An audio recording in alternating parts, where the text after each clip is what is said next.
Hey everyone! So, if you're sitting there right now nursing a massive solo leveling content hangover, trust me, you're definitely not alone.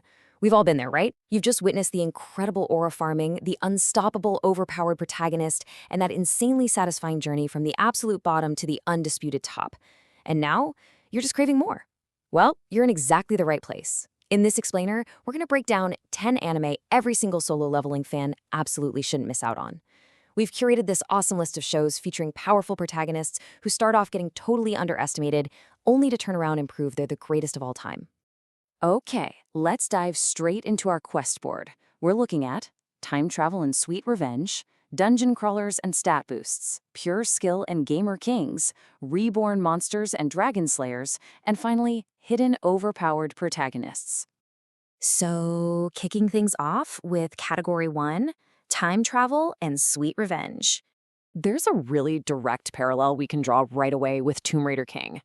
Think about it. If Sung Jin-woo is the ultimate conqueror of modern dungeons, then our protagonist here, Ju-hoon, is the absolute master of conquering ancient tombs. In this world, these mysterious tombs just start appearing globally, and the ancient relics inside grant some absolutely incredible supernatural powers. It basically turns the whole world into a massive battlefield. Now, Ju-hoon actually manages to reach the very top, but he's betrayed by the people he trusted most and left for dead. But instead of that being the end, he wakes up 15 years in the past. Armed with complete hindsight and knowledge of the future, his new mission is to claim every single legendary relic before anyone else even gets the chance. I'm telling you, it is a phenomenally satisfying setup.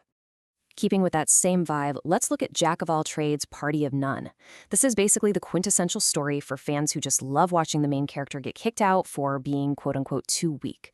Our protagonist, Orin, is dismissed and completely underestimated right from the get-go, very much like early Jin-woo.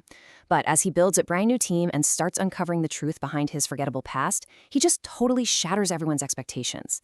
The very people who threw him away are basically forced to sit back and watch him become stronger than they ever could have imagined.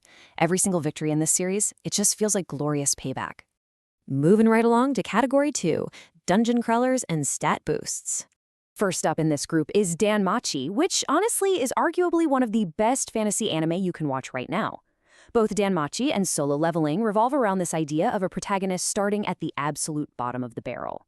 Here, we follow Bel Crenel as he constantly pushes beyond his limits, unlocking new abilities and taking down increasingly dangerous bosses as he dives deeper and deeper into the dungeon floors. The RPG-style leveling system, the guilds, and that constant addictive sense of progression just make every single arc deeply rewarding. And you want to know the best part? There are already 5 seasons available to binge right now, with a 6th officially announced. So yeah, you definitely won't run out of content anytime soon. And this brilliantly illustrates another incredible take on progression, which you'll find in the anime Berserk of Gluttony. So Fate starts out as one of the weakest people in his world, constantly mocked by everyone because he possesses what's considered literally the world's weakest skill. But then, plot twist, he discovers his skill actually lets him steal the power of anyone he kills. The addictive progression here is just off the charts. Watching his stats absolutely skyrocket as he unlocks new powers and overwhelmingly defeats the enemies who used to underestimate him, it delivers that exact same thrill that made Solo Leveling such a massive hit. It's got a much darker fantasy setting, relentless combat, and it is just so incredibly satisfying. Now, if you want that progression, but maybe with a slightly different flavor, you have to check out Ada Nobody's Way Up to an Exploration Hero. In modern Japan, these mysterious dungeons have randomly appeared all over, turning monster hunting into a literal everyday profession. Kaito is just your average, low-level explorer farming weak slimes on the first floor for some extra cash. He doesn't level up through some mysterious supernatural system like Jin-woo does. Instead, his growth comes from the pure thrill of discovering rare loot, tackling stronger dungeons, and just steadily increasing his strength over time. It's kind of like a lighter, more traditional take on the dungeon genre, but it's packed with that same irresistible sense of adventure and growth. So, the crucial point here is that all these magical leveling systems are incredibly fun to watch.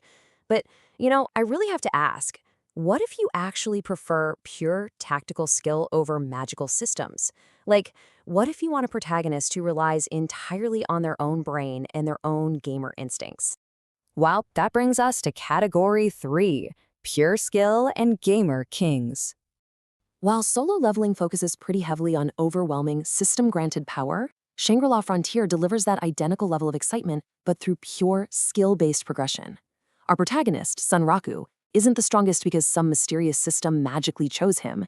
He's the strongest because he is just unbelievably talented as a gamer. Every single battle is deeply tactical. He has to actually exploit enemy weaknesses rather than just overpowering them with raw stats. Because of this, fans widely consider the fights in Shangri-La Frontier to be some of the smartest and most well-choreographed in modern action anime. Another phenomenal example of this is the King's Avatar.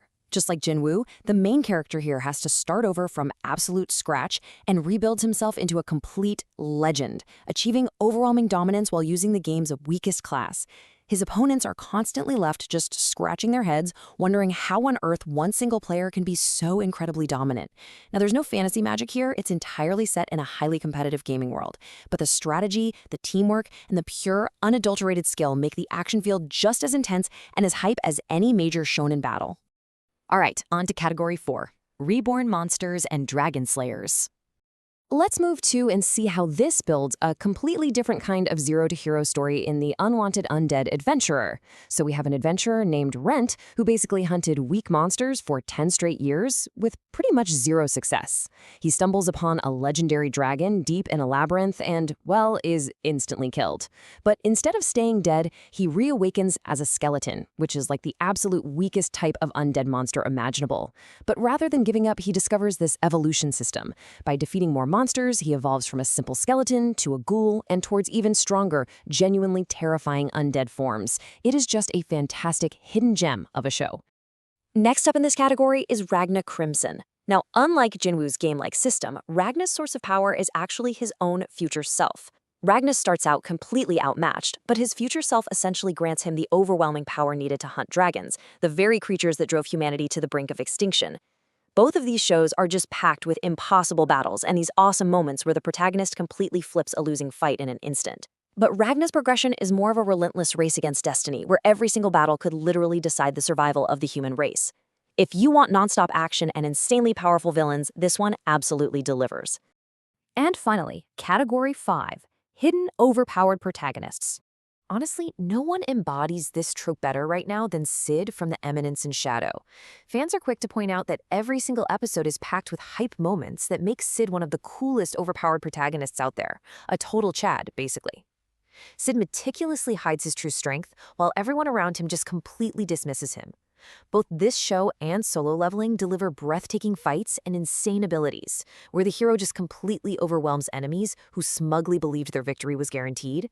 But what makes The Eminence in Shadow so uniquely good is how it brilliantly mixes that jaw-dropping dark action with genuinely hilarious, unpredictable comedy.